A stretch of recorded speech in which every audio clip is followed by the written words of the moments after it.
Bonjour François Bayrou. Bonjour. Merci d'avoir accepté l'invitation de BFM Politique, le rendez-vous d'actualité du week-end en partenariat avec la Tribune Dimanche. Bonjour chère Amandine. Bonjour Naïla. Bonjour cher Bonjour Bayrou. Naïla, bonjour François Bayrou. Et bonjour aux téléspectateurs qui nous regardent toujours aussi nombreux, qui connaissent aussi ce QR code qu'on va essayer de vous afficher à la droite de l'écran. Il s'affiche. C'est fait, et qui vous permet de chez vous d'adresser vos questions à François Bayrou. Nous les relayerons.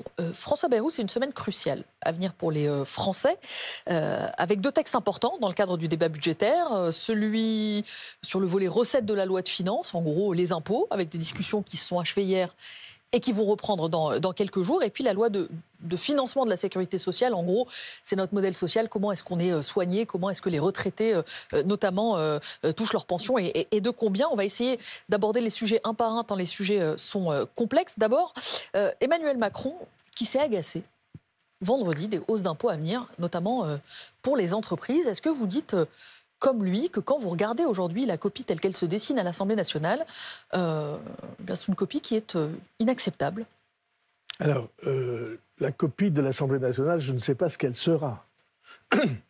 On a perdu l'habitude d'avoir le gouvernement qui propose et l'Assemblée nationale qui corrige ou dessine différemment le budget. Or, les années qui viennent, en tout cas les mois qui viennent, vont nous obliger à réinventer le rôle du Parlement, de l'Assemblée nationale et du Sénat, parce que les deux vont jouer un rôle inédit. Pendant toute la période récente, pendant des décennies, c'était le gouvernement qui décidait. Il faisait à la fois la proposition et la décision. Là, ce sont les députés qui font la main. Et les députés levaient la main, on disait parfois des Playmobil, pour approuver ce qu'on leur imposait d'approuver. Maintenant, ça n'est plus du tout la situation. Et cette situation, elle oblige tout le monde à réfléchir différemment. Les députés, certains sont mécontents du budget. Alors je leur dis, proposez des amendements. Il y a 40 milliards d'impôts en plus pour l'instant qui ont été proposés, notamment en commission. Oui. Donc on voit à peu près ce qui se profile. Non, on ne voit pas ce qui se profile du tout.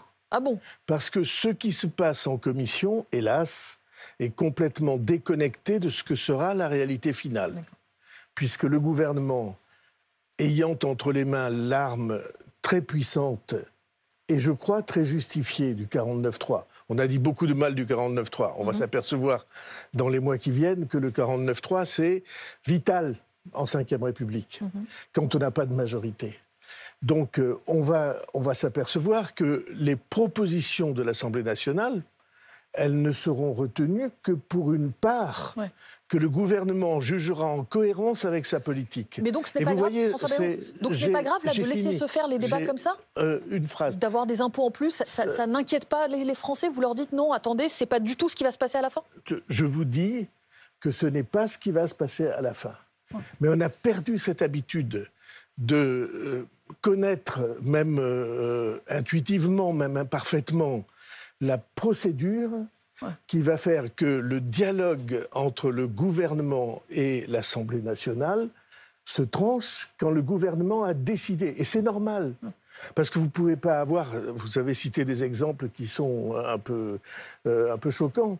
Vous ne pouvez pas avoir déluge d'impôts imposés par des amendements avec ou sans cohérence. Et tout ça, c'est une nouvelle culture qu'il va falloir connaître. Mais je vous dis avec certitude, ce qui sera retenu dans le projet de loi de finances, c'est ce que le gouvernement considérera comme acceptable. Mais vous êtes d'accord avec Emmanuel Macron pour la politique. Il s'agace devant ces votes de taxes, d'impôts par milliards? Oui, parce que ce sont des taxes et des impôts qui apparaissent votés, mais qui ne le seront pas en définitive. Vous le savez bien. Enfin, vous qui êtes un expert, vous savez très bien que lorsque viendra l'heure des décisions, c'est le gouvernement qui dira « ceci, je le conserve, ceci, je l'écarte ». Donc c'est un débat pour de faux, Pardon ? Donc c'est un débat pour de faux à l'Assemblée nationale? C'est un débat où on n'a pas encore appris quelles étaient les nouvelles règles. Et non pas seulement les nouvelles règles institutionnelles, on n'a pas appris ce qu'étaient les nouvelles règles de comportement. Alors justement... Et on n'en est pas à chercher ce qu'on devrait chercher tous ensemble, c'est-à-dire un accord, un consensus, comme on dit. On devrait se mettre autour de la table, et le gouvernement avec sa majorité, je suis sûr que les deux auraient à y gagner, se mettre autour de la table pour trouver une philosophie commune, pour qu'on sache où on va. Et cette philosophie commune, on voit bien ce qu'elle est. On doit rechercher, je vous propose une définition de cette philosophie fiscale commune. On doit rechercher la justice fiscale, parce que la justice est un élément essentiel de l'acceptation de l'impôt par les citoyens. Et en même temps, on ne doit pas bloquer l'économie. On aurait tort de revenir sur le choix que la France a fait, qui était très profond et très juste, et qui était un choix pro-entreprise. Ça a permis de faire baisser le chômage. Ça permettra un jour de rééquilibrer nos comptes et notre commerce extérieur. Et donc, on est loin de tout ça parce qu'on n'a pas compris que désormais, le jeu ne se jouait plus comme il se jouait avant, à front contre front, et on doit travailler ensemble. Amandine. Justement, François Bayrou, vous parlez de cohérence, mais vos positions, celles du MoDem, agacent beaucoup de députés au sein du bloc central parce qu'ils trouvent que vous votez souvent avec la gauche. Alors, je rentre dans les détails. Par exemple, sur la surtaxe sur les hauts revenus, qui au début devait être temporaire dans la copie initiale du gouvernement, vos députés ont voté avec le nouveau Front populaire pour qu'elle soit pérenne, cette surtaxe. Pourquoi? Question simple. C'est un vote qui n'a pas de portée dans le temps. Qu'est-ce qu'ont dit les députés? On dit, écoutez, ça fait des années que les gouvernements successifs, des années, des décennies, que les gouvernements successifs nous expliquent que les augmentations d'impôts seront temporaires. Et puis on s'aperçoit qu'elles ne le sont jamais. Et donc nos députés ont dit, parce qu'ils étaient sans doute un peu agacés, ils ont dit, écoutez, au lieu de dire dans la loi que c'est temporaire, vous ne dites rien et vous le supprimez le jour où vous avez les moyens de le faire. Bon, je trouve que c'est peut-être un peu insolent, mais c'est aussi une manière de dire arrêtez de nous raconter des histoires. Tous les gouvernements successifs nous annoncent du temporaire. Vous vous souvenez, on en a connu beaucoup. La CRDS, par exemple, voilà. Qui devait être temporaire. Voilà. Mais il n'y a pas que ça. Enfin, par exemple, en commission des finances, le MoDem a voté aussi beaucoup d'amendements de la gauche. Par exemple, la fiscalité de la transmission des contrats d'assurance vie, etc. Je pourrais faire toute une liste. Est-ce que vous vous sentez plus proche dans ce débat parfois de ce que porte la gauche que de ce que porte le centre autour d'Emmanuel Macron? Je me sens pas seulement proche, mais co-responsable. D'une vision qui est une vision originale, inédite, et qui a sa propre nature, la vision du centre. Et la vision du centre, c'est en effet... vous avez soulevé le débat de l'assurance vie. Je ne suis pas, à titre personnel, tout à fait convaincu par les arguments qui ont été choisis par mes amis sur l'assurance vie. Parce que l'assurance vie, c'est souvent un moyen de mettre à l'abri ceux qui viendront après s'ils ont des problèmes de transmission, par exemple, de transmission d'héritage de maisons d'entreprise. Et donc, je suis sûr qu'on pourrait avoir un débat plus nourri sur ce sujet. Mais les parlementaires sont désormais pas des exécutants. Et les parlementaires du MoDem en particulier. L'idée du temps où il suffisait de siffler pour que les parlementaires obéissent est heureusement un temps révolu, un temps derrière nous. Et moi, je soutiens cette liberté-là. Alors, je peux avoir des débats avec eux, c'en est un, le débat sur l'assurance vie. J'essaierai de faire valoir des positions un peu différentes. Surtout que l'assurance vie, c'est évidemment un moyen important pour à la fois... que ce soit des Français qui soient propriétaires d'une partie de la dette de la France et aussi pour que l'aide à l'économie se fasse. Autre peut-être différence de philosophie budgétaire et fiscale, pour reprendre votre mot, c'est les participations de l'État. Alors les députés Renaissance, par la voix de plusieurs d'entre eux, les anciens ministres Olivia Grégoire ou Gérald Darmanin, proposent que l'État actionnaire cède 10% de ses parts. Gain estimé 18 milliards. Une fois, 18 milliards une fois. Une fois. Après, Quelle est votre philosophie sur le sujet? Alors on sait que, juste un petit point pour nos téléspectateurs, sur la question des participations de l'État et plus globalement de la présence de l'État dans certains grands domaines, vous étiez plutôt, par exemple, les nationalisations d'autoroutes, les privatisations d'autoroutes, vous étiez contre. j'ai été, en effet, seul, à me battre contre la privatisation des autoroutes, dont je considérais que c'était une stupidité dangereuse. Une stupidité, pourquoi? Parce que les autoroutes, elles étaient payées et elles commençaient à engranger des bénéfices. Et transmettre un tel patrimoine à des groupes privés, pour des bénéfices privés, sans pouvoir s'en servir pour l'équipement du pays, j'ai trouvé que c'était une ânerie. Les participations de l'État. Et en général, je ne suis pas favorable à la vente des bijoux de famille, comme on dit. C'est pas une vente intégrale, c'est 10% des participations, c'est une partie de ce que possède l'État. C'est une bonne source de ressources non, c'est pour le gouvernement qui cherche des milliards et qui les trouve pas. Non, c'est une bonne c'est une source de ressources une seule fois. Et dans la suite des années budgétaires, ça n'est pas une source. Oui, mais l'État, est-ce qu'il a encore ressources. quelque chose à faire dans certaines grandes entreprises où il dispose de participation, la FDJ, Stellantis et d'autres. La liste est assez longue d'ailleurs. Mais vous voyez, vous prenez le problème d'une manière différente. Alors prenons celle-là. Regardons les participations sur lesquelles il serait légitime que l'État allège sa présence. Fort bien. Ouais. Vous n'êtes pas contre que l'État se désengage dans l'absolu? Ça peut arriver. Vous dites qu'il faut regarder, il par peut exemple. arriver. Mais l'idée qu'on fait une mesure générale et qu'on envisage de rééquilibrer les finances du pays en vendant ce que les générations précédentes ont eu tant de mal... 180 milliards quand même de participation. Tant de mal à mettre sur pied. Vous avez pris à juste titre l'exemple des autoroutes. Je n'y suis pas favorable en principe général. On peut regarder, mais je n'y suis pas favorable en principe général. Je vais prendre un exemple pour dire quelle est l'importance de tout ça. On a aujourd'hui en France un problème d'aménagement du territoire, qui est un problème considérable. Parce que des régions entières qui étaient reliées à la capitale où tout se passe, pendant des décennies, ces régions entières ont été correctement reliées par le train ou par l'avion. Et voilà qu'aujourd'hui, des régions entières se trouvent privées complètement de liaisons aériennes. Par exemple, s'agissant de Pau, où j'ai fait des interventions, avec Orly. Air France, enfin sa filiale, dit... S'éloigne un petit peu, François Bayrou, mais qu'est-ce que vous dites? L'État doit remettre le nez là-dedans? C'est ça ce que vous dites?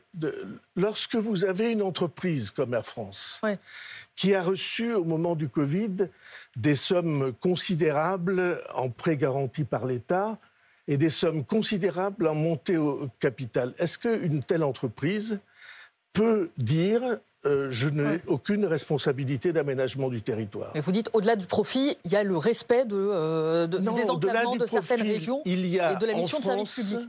Un modèle de société qui est garanti par l'État et dans lequel on a besoin que l'État soit puissant pour intervenir. Je ne dis pas que c'est le cas de toutes les entreprises, mais je dis que sur ce point, c'est évidemment... essentiel. Et on a entendu votre point, François Bayrou. Quand on regarde ce qui s'est passé cette semaine sur les débats budgétaires, sur un certain nombre d'amendements notamment, sur lesquels le gouvernement a été battu, et je crois que va s'afficher à l'antenne notamment les défaites du gouvernement sur des points qu'il soutenait ou auxquels il s'opposait, qui sont passés malgré tout par un vote des députés. En réalité, un certain nombre de ces points ont été votés, non pas parce qu'il y avait une majorité contre le gouvernement, mais tout simplement parce que les députés du bloc central n'étaient pas présents. Voilà. Est-ce que c'est admissible, quand on a tant dramatisé le débat sur le budget, sur la dette, quand on a tant expliqué aux Français qui vont devoir se serrer la ceinture, passez-moi l'expression, mais d'avoir piscine quand il y a des votes? C'est inadmissible. Dans une situation aussi grave que celle du pays aujourd'hui, dans une situation institutionnelle aussi inédite, avoir des parlementaires qui considèrent, et ce n'est pas le premier vote, hélas, depuis le début de cette législature, qui considèrent qu'ils ont mieux à faire qu'être présents à leur banc à l'Assemblée nationale, c'est purement et simplement inadmissible. La faute à qui alors? Vous l'expliquez comment? C'est Michel Barnier qui ne trouvent pas les mots. Enfin, oui, c'est la même question en fait. Comment vous l'expliquez cette démobilisation? Ils sont déjà la tête aux échéances électorales suivantes? Je pense qu'ils ont vécu, comment on dit, ascenseur émotionnel. Hein. Ils ont eu la victoire de Emmanuel Macron et de ce camp nouveau que nous avions constitué ensemble en 2017. Ils ont eu des sentiments mitigés en 2022. Et puis, en 2024, ils ont connu une défaite, ou en tout cas... Enfin, les Français aussi connaissent des épreuves, et pour autant, ils se rendent au travail. Eh bien, voilà. Et ils continuent à assumer leur responsabilité. Je suis prêt, Neila, à signer intégralement ce que vous dites. Question. On n'a pas seulement des droits lorsqu'on est parlementaire ou lorsqu'on est citoyen, on a des devoirs. Et le devoir d'un parlementaire est de siéger sur ces bancs à l'Assemblée nationale. Et il n'y a pas d'excuses à invoquer, et c'est aussi un manque de solidarité. Je crois qu'il y avait 12 députés du Bloc central qui étaient présents le soir lorsqu'il y a eu le vote pour la diminution de la contribution française à l'Union européenne. C'est quand même un sujet majeur pour votre camp. Excusez-moi, c'est criminel. Voilà. Je ne peux pas dire le contraire. C'est indéfendable. Alors, il est vrai que les débats sont organisés, ou plutôt pas organisés. Oui, les débats à l'Assemblée nationale, depuis des années, j'ai souvent milité pour un changement du règlement de l'Assemblée nationale. J'ai milité pour qu'on rende la présence obligatoire pour les votes, comme on fait au Parlement européen. Vous avez 3 jours de débat dans lequel on échange des arguments, et tout le monde, lorsque vient le moment du vote, tout le monde est obligé d'être là pour voter. Et ce vote est public. Et vous ne pouvez pas éluder ce vote. Oui, François Bayrou, mais dans la mesure où aujourd'hui, vous trouvez que ce qui se passe est honteux et que l'image, le spectacle est désolant pour les Français, vous ne trouvez pas qu'il est temps maintenant d'accélérer, d'en finir avec ce faux débat et de passer au 49-3 ? Est-ce que Michel Barnier ne doit pas prendre ses responsabilités et puis en finir ? Vous avez... Pardon, vous, ça n'est pas vous personnellement, mais le monde journalistique a présenté le 49.3 comme l'horreur. Le 49.3 comme un abus, comme antidémocratique. C'est ce que beaucoup de Français pensaient dans les sondages. Oui, et donc vous vous contentiez de dire ce que les Français disaient dans les sondages. Pas. Beaucoup de députés et donc, le pensaient. moi, je défends le 49.3. Le 49.3, qu'est-ce que ça veut dire ? Ça veut dire, mesdames et messieurs, les députés, ce texte est tellement important, il est essentiel pour notre politique. Si vous votez contre, ça veut dire que nous ne pouvons pas continuer. Il n'y a rien de plus démocratique que le 49.3. Mais la présentation qui en a été faite, peut-être avec des maladresses, tout ça est possible, c'est évidemment très choquant. Et donc, je comprends très bien que le gouvernement dise, écoutez, vous n'avez pas voulu le 49.3, vous en avez dit beaucoup de mal. Eh bien, on va essayer pour une fois d'aller au bout du débat. On va voir ce Alors, pourquoi il n'y va pas, Michel Barnier ? C'est quoi ? C'est des pudeurs de gazelle ? C'est une crainte de l'opinion ? Pourquoi il ne va pas à quoi ? Pourquoi il ne va pas au 49.3 ? Mais je viens de défendre contre vous l'idée qu'il avait raison de ne pas aller au 49.3. Donc pour vous, il faut continuer les débats comme ça. Bruno, sur une question sur la suppression du nombre de fonctionnaires. Alors oui, c'est une question importante. Et Michel Barnier l'a évoqué de manière assez prudente d'ailleurs. Et pourtant, les enquêtes se succèdent et montrent que les Français pensent que, jugent globalement que les propositions de réduction de dépenses ne sont pas crédibles. Alors il y en a une qui sans doute serait un peu plus crédible, c'est si l'État diminuait réellement le nombre de fonctionnaires. Michel Barnier n'a pas voulu aller jusqu'à faire le 1 sur 2. Mais à l'arrivée, on a l'impression que finalement, il rejoint Emmanuel Macron, qui lui promettait beaucoup en 2017 en matière de baisse du nombre de fonctionnaires, et il a fait assez peu. Alors, quelle est, votre philosophie en la matière ? Est-ce que, pour baisser les dépenses, puisque on voit bien que c'est quand même un des objectifs de Michel Barnier, il faut s'attaquer... Si vous connaissez un gouvernement qui parle légèrement de la suppression des fonctionnaires, présentez-le-moi. Il a raison de faire attention. Et on a tort de ne pas faire la différence entre 2 fonctions publiques différentes. Les 2 fonctions publiques, c'est la fonction publique de service aux citoyens, de présence auprès des citoyens, d'infirmiers, d'enseignants, de policiers, et puis la fonction publique d'administration. Je suis persuadé qu'il y a des gains considérables à obtenir dans la fonction publique de papier. Des gains considérables et qui rendraient peut-être la vie du pays plus fluide. J'ai moi-même reçu la charge par le président de la République et le Premier ministre de rapprocher la toute petite administration du plan et cet organisme qui s'appelle France Stratégique, qui est censé produire des études stratégiques et qui n'en produit pas. Et ça se traduira par des réductions de postes. Et ça se traduira ? Non, ça se traduira par une organisation différente, plus légère et plus efficace. Parce que les fonctions de stratégie, la production d'analyse stratégique... Il faut toucher à rien. Pardon ? Il faut toucher à rien. Qu'est-ce que vous racontez ? Non, mais je veux dire en matière de réduction de nombre de fonctionnaires. Alors, je répète pour que vous entendiez bien. Vous avez débouché vos oreilles. Je dis, voilà. Je pense qu'il y a des progrès considérables et des allègements considérables à faire dans tout ce qui touche à l'administration de papier. Dans tout ce qui touche aux organismes, j'en ai cité 2, qu'on va essayer de rapprocher, et d'autres encore. Je pense que là, il y a des gains considérables à faire. Et si vous voulez un chiffre des gains qu'on peut faire, je pense qu'on peut faire sur ce secteur-là... Dans quelques minutes, François Bayrou, comme ça les téléspectateurs restent avec nous. Dans quelques minutes, vous nous donnerez, je vais y arriver, le chiffre, puisqu'on va continuer à parler des économies. On va parler aussi un peu des retraités. François Bayrou, à tout de suite dans BFM Politique.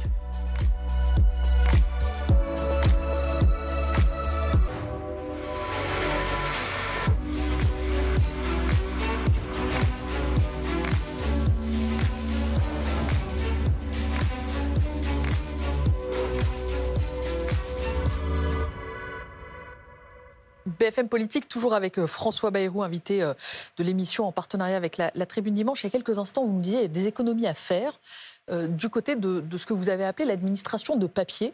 Vous aviez un chiffre à nous avancer sur des économies faciles auxquelles le gouvernement n'a pas pensé ? Je ne dis pas facile, mais qui ne porterait pas atteinte à la présence de fonctionnaires là où il en faut, auprès des Français, auprès des malades s'il s'agit de la santé, auprès des élèves s'il s'agit des enseignants. Et c'est tout ce qui touche à si importante et si lourde en France, ce que j'appelle l'administration de papier. Je suis persuadé qu'en travaillant sur cette partie-là, en refusant de globaliser toute la question des fonctionnaires, parce que quand on dit vous allez baisser le nombre de fonctionnaires... Si je résume, c'est les bureaux à Paris, par exemple, c'est des choses comme ça, l'administration de papier ? Partout. Tout ce qui est administration, on peut rendre le même service, je disais, avec 15% d'allègement des charges.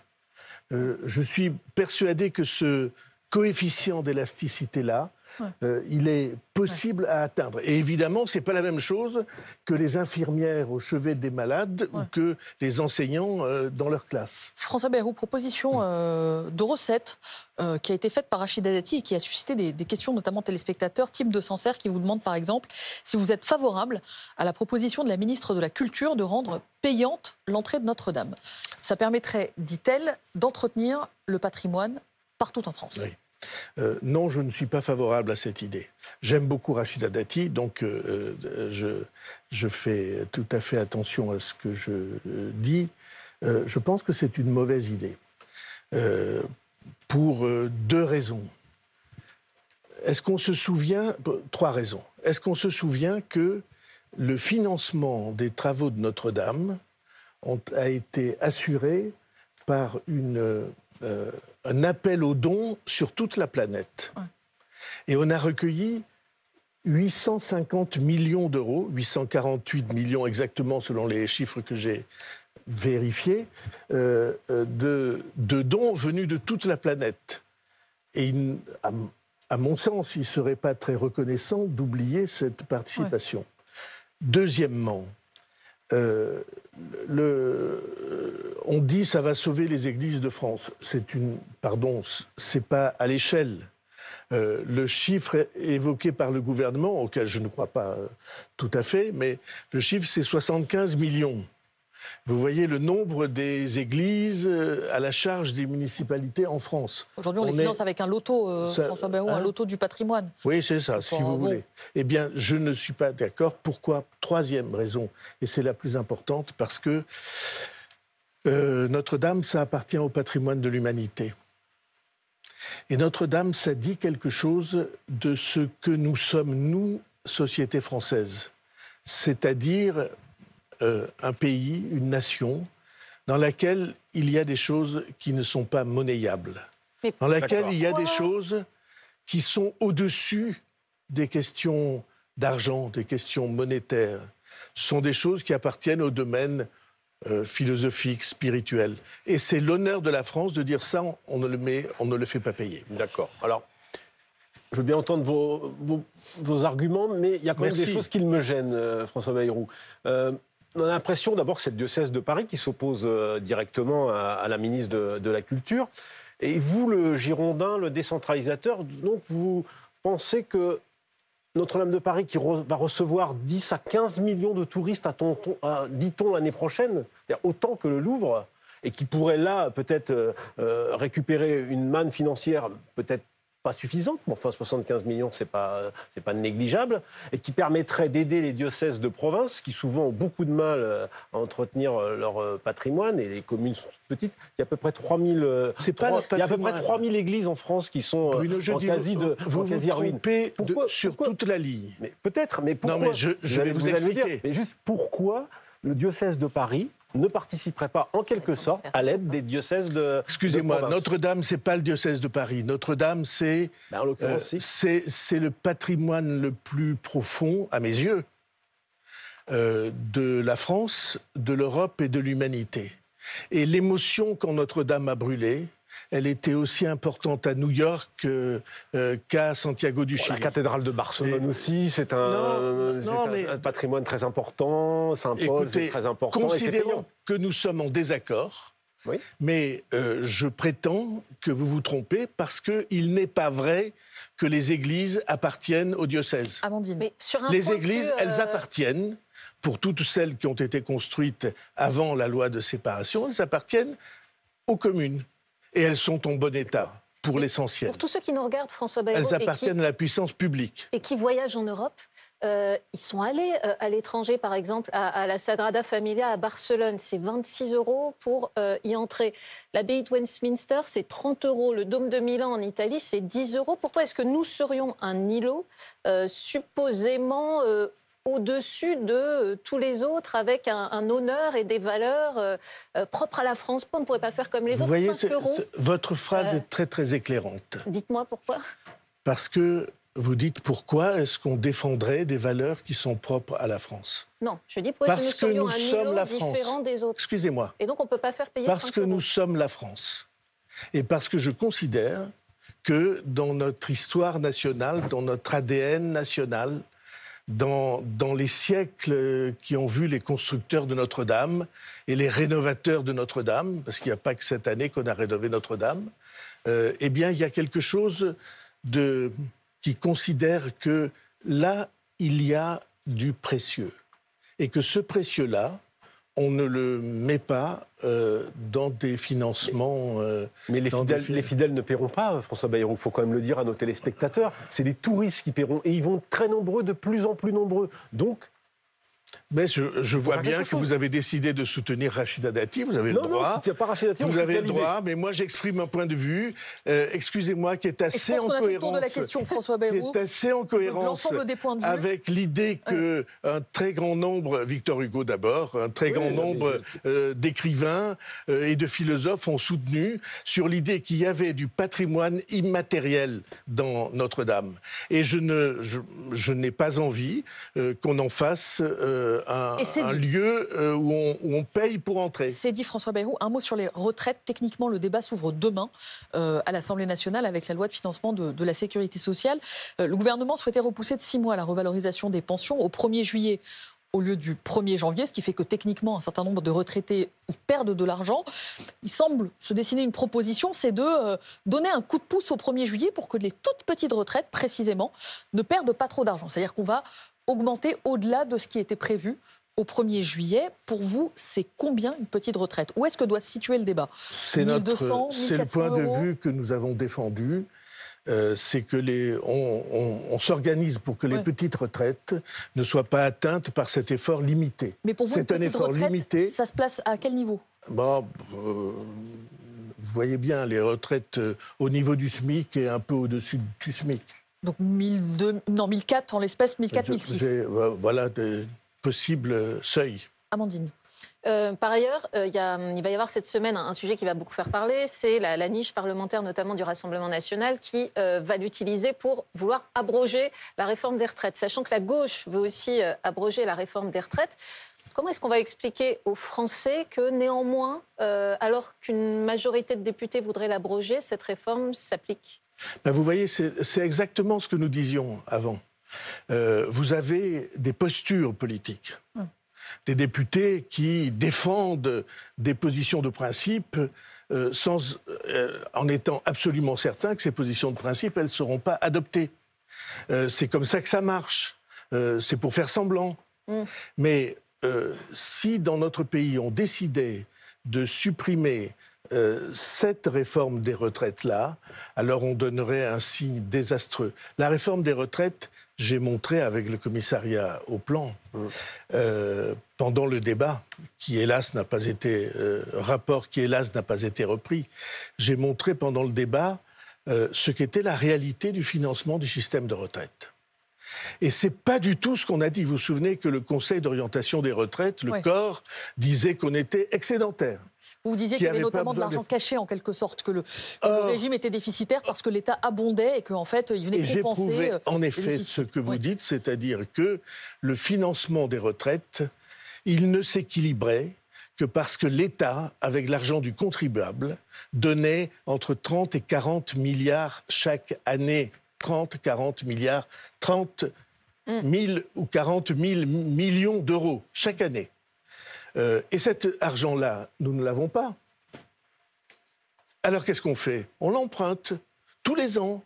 Ce qui veut dire que c'est les jeunes filles et les jeunes garçons qui sont là-bas dans ce studio, c'est eux qui vont payer les retraites qu'on verse aujourd'hui aux retraités.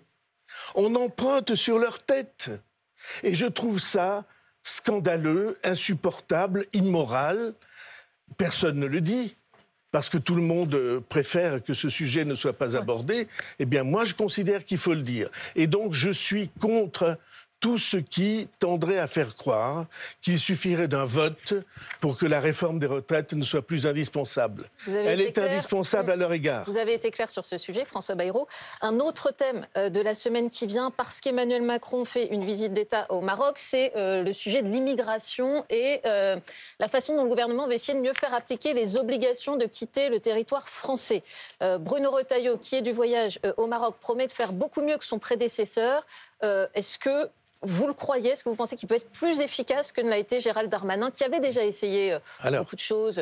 J'ai dit à Bruno Retailleau que s'il avait un sujet devant lui, lui qui veut faire mieux que... C'est normal, tout ministre faire des miracles partout. Veut faire mieux.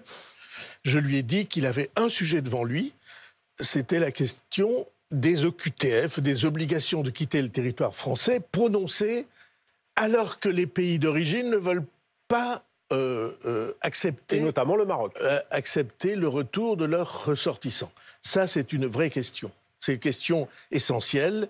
Et j'espère que le gouvernement va trouver des solutions et qu'en tout cas, il comprendra que tous ceux qui ont essayé avant lui n'étaient pas totalement des manches. La solution, c'est une nouvelle loi? Parce que c'est ce qu'il dit, Bruno Retailleau. Il dit une nouvelle loi. Non, ce n'est pas une question de loi.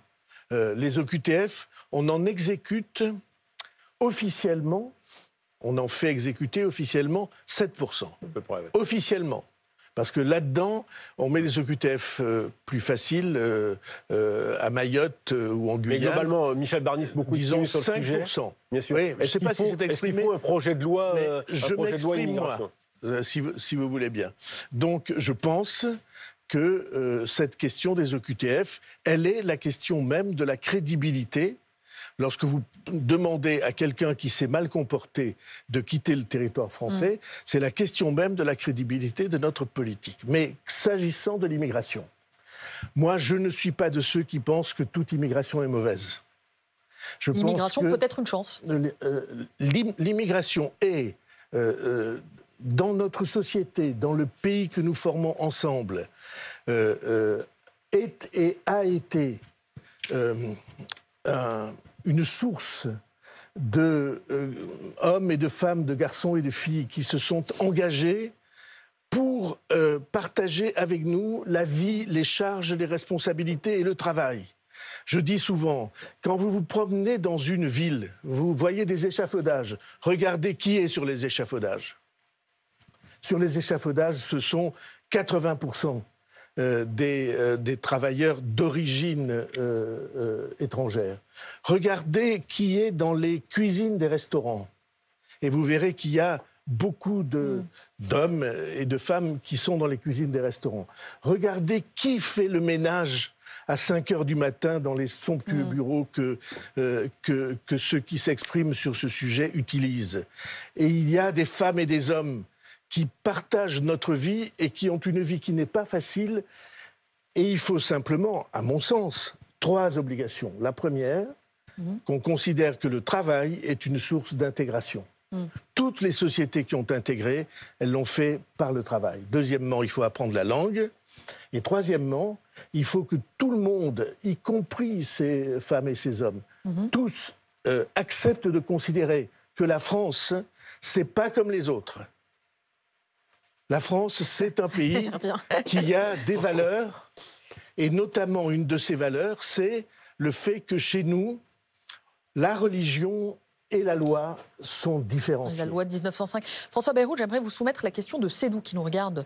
Alors je ne sais pas d'où est Sédou, mais il nous écrit en disant que pensez-vous du bilan du président Macron sur ses 2 mandats, deuxième mandat en cours, sur une note de 1 à 10, quelle note donneriez-vous à son bilan ?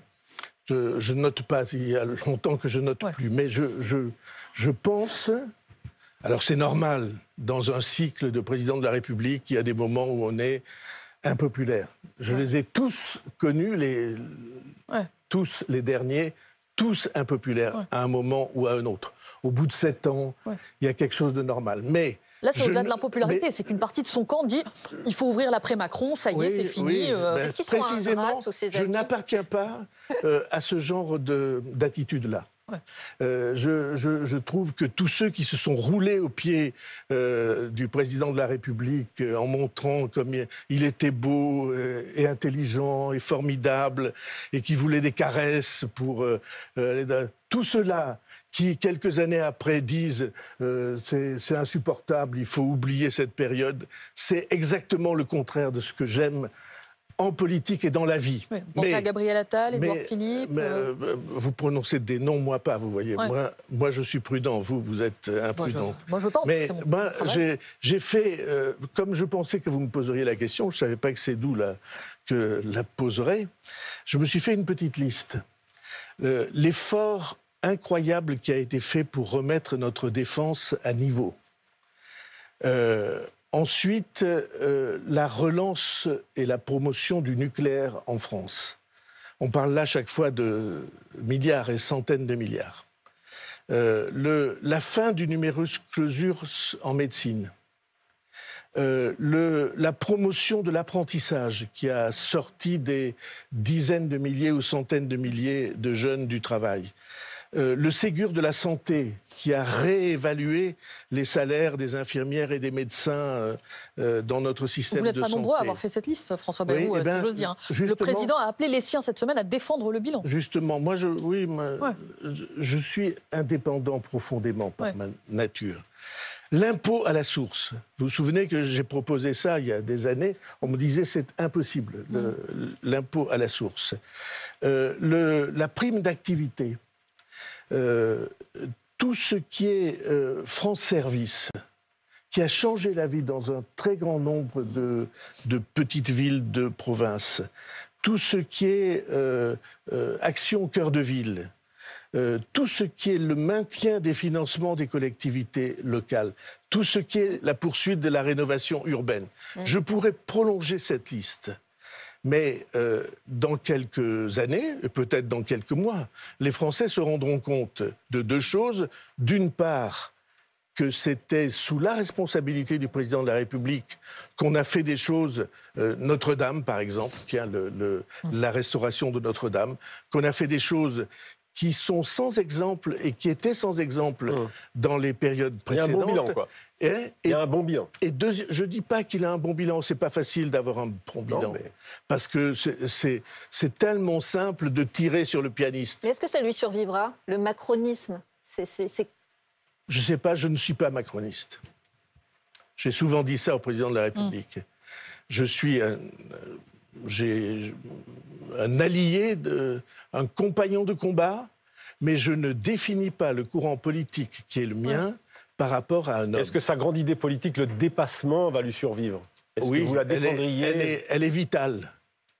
Et tous ceux qui veulent revenir à l'affrontement bipolaire droite-gauche... On voit bien, c'est un peu ce qui s'organise là. Et c'est ce qui s'organise et ce contre quoi il faut se battre. Ce contre quoi je me battrai sans répit.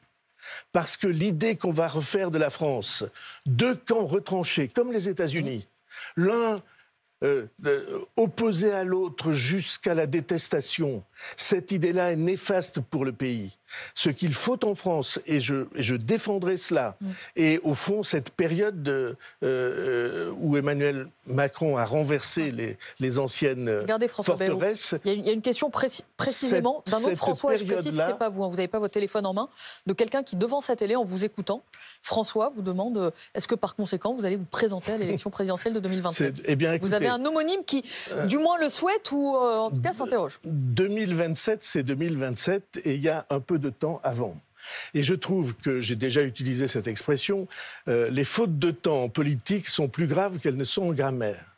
Mais j'ai toujours pensé... Il y en a beaucoup qui font des fautes de temps actuellement ? Il y en a pas mal. La liste que vous avez donnée me paraît... ils font des fautes de temps parce qu'ils sont obsédés par l'élection présidentielle. Or, l'élection présidentielle, ça n'est pas l'obstacle que nous avons devant nous aujourd'hui. Il faut que nous apprenions une nouvelle manière de gérer la France, de faire vivre la diversité, le pluralisme, et que notre démocratie devienne enfin respectée, alors que des tas de gens pensent qu'elle n'est pas respectable. Merci François Bayrou d'avoir été l'invité de BFM Politique et d'avoir lancé l'appel aux députés. Il faut siéger à l'Assemblée. Merci Amandine, merci Bruno de m'avoir accompagné, merci à la régie pour la réalisation de cette émission. Tout de suite, affaire suivante sur BFM TV.